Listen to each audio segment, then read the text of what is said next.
आज हम गुरुत्वाकर्षण, न्यूटन के गुरुत्वाकर्षण नियम को पढ़ेंगे। तो न्यूटन का गुरुत्वाकर्षण नियम, उसका गणितीय स्वरूप क्या है, उसको हम समझने का प्रयास करेंगे। इस ब्रह्मांड में कोई से भी दो पिंड, ब्रह्मांड का मतलब क्या है? ब्रह्मांड का मतलब हमारा ये सोलर सिस्टम है। इस सोलर सिस्टम में सन है, फिर उसके प्लैनेट्स हैं, फिर इसी तरह के बहुत सारे अरबों खरबों की संख्या में सोलर सिस्टम है। फिर उन सोलर सिस्टम का ग्रुप जो है वो गैलेक्सी बनाता है। फिर ऐसी अरबों खरबों की संख्या में गैलेक्सीज हैं, तो इससे ब्रह्मांड बनता है। तो ब्रह्मांड में अनेक ऑब्जेक्ट्स हैं, तारे भी हैं, प्लैनेट्स भी हैं, उल्कापिंडें भी हैं, और बहुत सारे ऐसे छोटे ऑब्जेक्ट भी हैं, छोटे पिंड भी हैं और बड़े पिंड भी हैं। तो न्यूटन ने एक नियम दिया था, उस नियम के अनुसार कोई से भी दो पिंड एक दूसरे को क्या करते हैं? आकर्षित करते हैं। प्रतिकर्षित नहीं बल्कि आकर्षित करते हैं। तो सपोज कीजिए, माना एक ऑब्जेक्ट आपका ए है और दूसरा ऑब्जेक्ट बी है। एक का द्रव्यमान m1 है, दूसरे की द्रव्य मात्रा m2 है, और इनके बीच की दूरी r है। तो बीच की दूरी का मतलब इन पिंडों के द्रव्यमान केंद्रों से ये दूरी ली जाती है, सतह से नहीं। यहां पर ये भी ध्यान रखना है, जैसे ये ऑब्जेक्ट गोल है, स्फेरिकल है, तो इसके सेंटर ऑफ मास से हम वो डिस्टेंस लेंगे, दूसरे ऑब्जेक्ट के सेंटर ऑफ मास से हम डिस्टेंस लेंगे, सतह से दूरियां नहीं लेंगे। तो अगर इनके बीच की दूरी r है, तो ये दोनों के दोनों ऑब्जेक्ट एक दूसरे को समान गुरुत्वाकर्षण बल से आकर्षित करते हैं। अब यहां पर इस बात का कोई फर्क नहीं पड़ता है कि ये वस्तु छोटी है या कम द्रव्यमान वाली है, या ये वस्तु बड़ी है अधिक द्रव्यमान वाली है, ये बराबर फोर्स से एक दूसरे को आकर्षित करेगी। यानी कि छोटी वस्तु बड़ी वस्तु को आकर्षित करेगी और बड़ी वस्तु छोटी वस्तु को आकर्षित करेगी। इसीलिए यहाँ पर दिखाया गया है FAB, और दूसरा क्या लिखा है मैंने? FBA, यानी कि gravitational force A on B, ठीक है, gravitational force B on A, और ये दोनों फोर्सेस क्या होंगे? अपोजिट होंगे। अगर इनकी डायरेक्शन की बात करी जाए तो इनकी डायरेक्शंस क्या होंगी? अपोजिट होंगी। अब न्यूटन का गुरुत्वाकर्षण नियम ये कहता है कि इन दो पिंडों के बीच में जो लगने वाला बल का परिमाण है वो इनके द्रव्यमानों के गुणनफल के समानुपाती होता है। ये समानुपाती का इंडिकेशन है, ठीक है। Directly proportional, F directly proportional M1 M2, यानी कि इन ऑब्जेक्ट्स के मासेस जितने ज्यादा होंगे उतना ही ज्यादा फोर्स लगेगा, ठीक है। और दूसरा force F is inversely proportional to R square. This is the first factor and this is the second factor, ठीक है। यानी कि इन दो ऑब्जेक्ट के बीच में दूरी जितनी ज्यादा होगी उतना ही गुरुत्वाकर्षण बल कमजोर होगा, यानी कि कम लगेगा, और जितना ये नजदीक होंगे उतना ही ज्यादा गुरुत्वाकर्षण बल लगेगा। तो ये इस बात को दर्शाता है। अब इससे निष्कर्ष क्या होगा? F directly proportional M1 M2 over R square. अब ये डायरेक्टली प्रोपोर्शनल को हमने हटाना है, तो हम क्या करेंगे? कांस्टेंट लाएंगे यहाँ पर। तो F is equal to capital G M1 M2 upon R square. तो ये न्यूटन का गुरुत्वाकर्षण नियम का गणितीय स्वरूप है। अब हम इसको अगर वर्डिंग में लिखना चाहें, शब्दों में लिखना चाहें, तो हम इस नियम को कैसे लिखेंगे? दो पिंडों के बीच लगने वाला गुरुत्वाकर्षण बल उनके द्रव्यमानों के समानुपाती तथा उनकी बीच की दूरी के वर्ग के व्युत्क्रमानुपाती होता है। इस तरह से हम इसको व्याख्यायित करेंगे, इस तरीके से हम इसको एक्सप्लेन करेंगे, और ये गणितीय स्वरूप में, गणितीय समीकरण के रूप में, गणितीय सूत्र के रूप में इस प्रकार लिखा जाएगा। अब यहाँ पर जी क्या कहलाता है? जी को हम कहते हैं सार्वत्रिक गुरुत्वाकर्षण नियतांक। सार्वत्रिक गुरुत्वाकर्षण नियतांक। अब सार्वत्रिक गुरुत्वाकर्षण नियतांक का क्या मतलब है? सार्वत्रिक गुरुत्वाकर्षण नियतांक का मतलब यह है कि इस ब्रह्मांड में चाहे दो पिंड कहीं भी हों, वह ये जी सभी के लिए समान होगा। यानी कि अगर हम चंद्रमा और पृथ्वी के बीच के गुरुत्वाकर्षण नियम का परिकलन करें, या हम सूर्य और बृहस्पति ग्रह के बीच की गुरुत्वाकर्षण बल का परिकलन करें, तो सभी जगह क्या लगेगा? कैपिटल जी लगेगा। तो इस g की एक निश्चित वैल्यू आती है, वो 6.67 into 10 raised to the power -11, बहुत ही कम इसका मान होता है और इसको लिखा जाता है न्यूटन मीटर स्क्वायर प्रति किलोग्राम स्क्वायर। इसी से आप इसका विमीय सूत्र भी निकाल लेंगे। परीक्षा में एक प्रश्न आता है कि सार्वत्रिक गुरुत्वाकर्षण नियतांक का विमीय सूत्र लिखिए। आपको पहले लेसन में पढ़ाया था ना विमीय सूत्र, विभिन्न भौतिक राशियों के विमीय सूत्र कैसे लिखे जाते हैं। तो अगर आपको सूत्र आता है तो इस सूत्र के अनुसार आप विमीय सूत्र भी निकाल सकते हैं। आप क्या करेंगे, mL/t-2, ये बल का विमीय सूत्र हो गया, m1 का विमीय सूत्र m हो गया, m2 का विमीय सूत्र m हो गया और r² का विमीय सूत्र L2 हो गया। फिर L2 को आप यहाँ गुणा कर देंगे, m2 को आप डिवाइड में ले आएंगे, फिर उसको सॉल्व करके आपको सार्वत्रिक गुरुत्वाकर्षण नियतांक का विमीय सूत्र मिल जाएगा। देखो मैं अभी करके दिखा देता हूँ आपको। तो यहाँ पर आप लिखेंगे mL/t-2, ये किसका हो गया, बल है। कैपिटल G का निकालना है आपने, तो कैपिटल G का ये निकाल दिया। m2 ये किसका हो गया, ये दो द्रव्यमानों का हो गया क्योंकि गुणा में है, m2 हो गया। उसके बाद फिर नीचे r² लिखा है L2, तो अगर आप इसको सॉल्व करेंगे L2 को यहाँ ले आएंगे तो क्या हो जाएगा, mL3 हो जाएगा। 2 ये है, 1 ये है, t-2 ये विमीय सूत्र हो गया और फिर Gm2।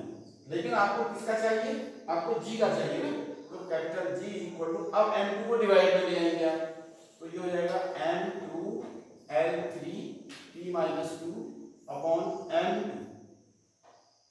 m2 और जो ये वाला है ये सिंगल पावर है m, ऐसे लिखेंगे।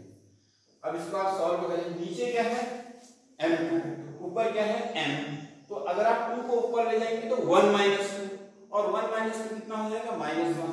तो इस तरह से आपका सार्वत्रिक गुरुत्वाकर्षण नियतांक का विमीय सूत्र आपको प्राप्त हो जाएगा m-1 L3t-2।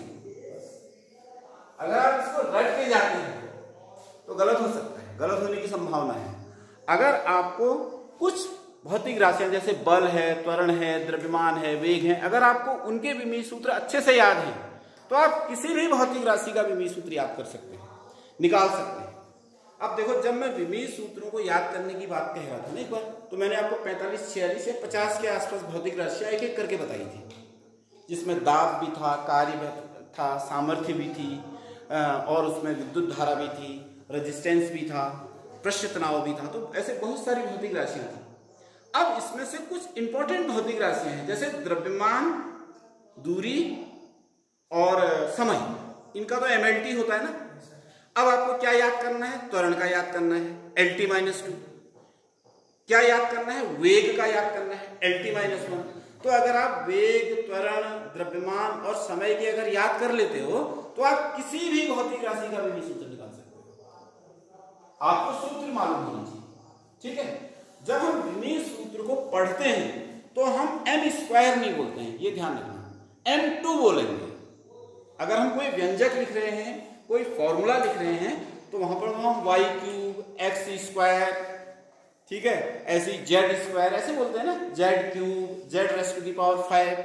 लेकिन जब हम विमीय सूत्र को पढ़ते हैं तो उसका पढ़ने का जो पैटर्न है या उसका जो पढ़ने का विधि है, उसमें आप उसमें 2 या -2 या -3 ऐसे पढ़ते हैं। लेकिन उनकी जो संक्रिया होगी, जो गणितीय संक्रिया होगी, वो जैसे आपके पावर से माप करते हैं वही करेंगे, ठीक है। तो ये जो है न्यूटन का गुरुत्वाकर्षण नियम है। अब इसका मतलब क्या है कि पृथ्वी की सतह पर हम रहते हैं, हम पृथ्वी की सतह पर रहते हैं, पृथ्वी अपने आप में एक ऑब्जेक्ट हो गया, राइट। अब मैं दूसरी बात पर आ रहा हूं, पृथ्वी अपने आप में एक ऑब्जेक्ट है।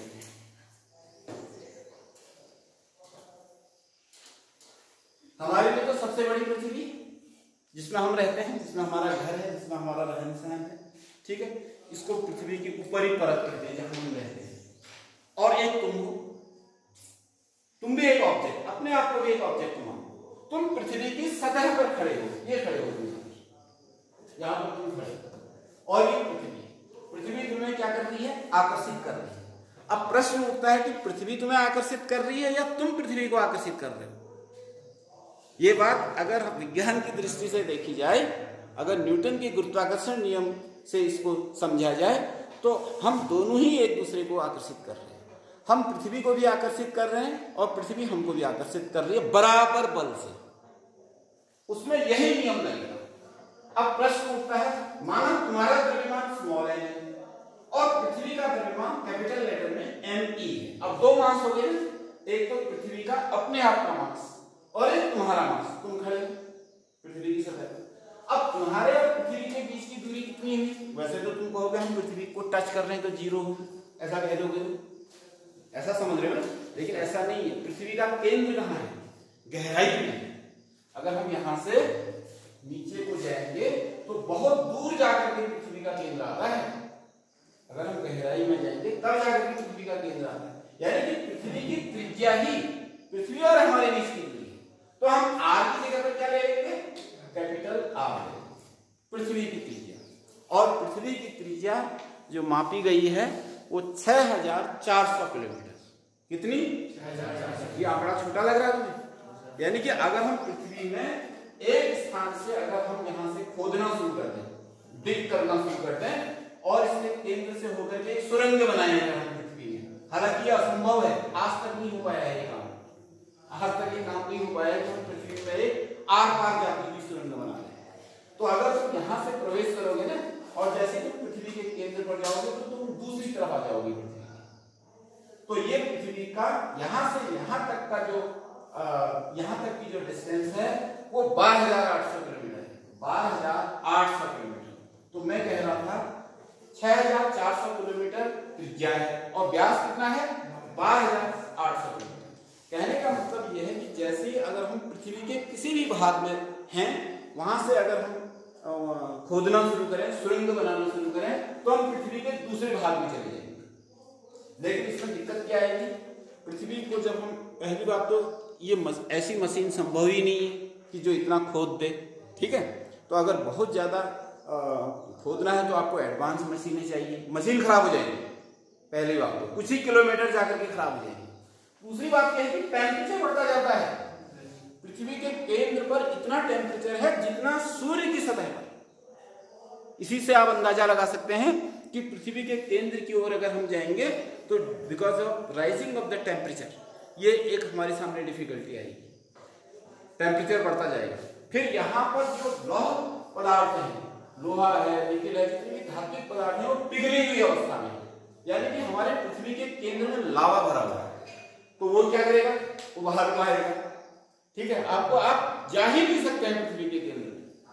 तो हालांकि जितनी रिसर्च हो रही है वो कोशिश जो हो रही है, जितनी की आज तक की कैलकुलेशन की गई है, और जो ये 12,800 किलोमीटर में इसका व्यास बता रहा हूँ, जो त्रिज्या बता रहा हूँ, ये औसत है।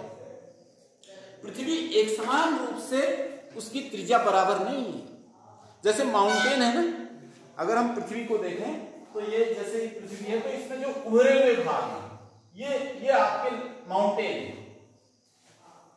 तो माउंटेन होने से क्या, अगर हम एवरेस्ट की चोटी से अगर पृथ्वी के केंद्र के बीच की दूरी निकालें तो 6,400 से थोड़ा ज्यादा निकलेगी।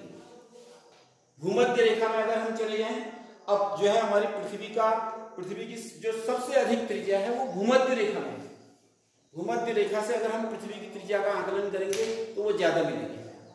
तो इस तरह से, और पृथ्वी द्वारा जो गुरुत्वाकर्षण बल लगाया जाता है हम पर, capital G into M1 into M2 बट्टे R², यही भार है, यही हमारा भार भी है, जिसको हम W बराबर mg लिखते हैं, जिसको हम W बराबर क्या लिखते हैं?